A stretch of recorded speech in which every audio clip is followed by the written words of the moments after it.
আমার খুবই বিশ্বস্ত একজন বন্ধু আছে, একমাত্র আলো হয়ে দাঁড়ায় আমার পাশে।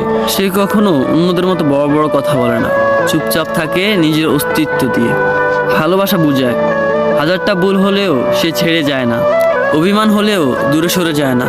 তার ভালোবাসা আবেগের উপর নয়, দায়িত্বের উপর দাঁড়ানো। বিশ্বাস ভাঙার এই দুনিয়ায় নির্ভরতা, শান্তি আর নিস্তব্ধতা ভালোবাসার প্রতিচ্ছবি, যে প্রমাণ করে বাস্তব নয়। কারণ সে জানে সে সত্যি ভালোবাসার প্রমাণ দরকার হয় না। যে আমার কখনো বিশ্বাস ভাঙে না, আমি হাসলে সেও হাসে। হ্যাঁ, সেই থাকে আমার সব সময় পাশে। হ্যাঁ, আমি আমার ছায়ার কথাই বলছি, যার সাথে আমি এত বছর চলছি। আমার বিশ্বস্ত বন্ধু একমাত্র সে, জন্ম থেকে মৃত্যু পর্যন্ত আমার সাথে থাকে যে।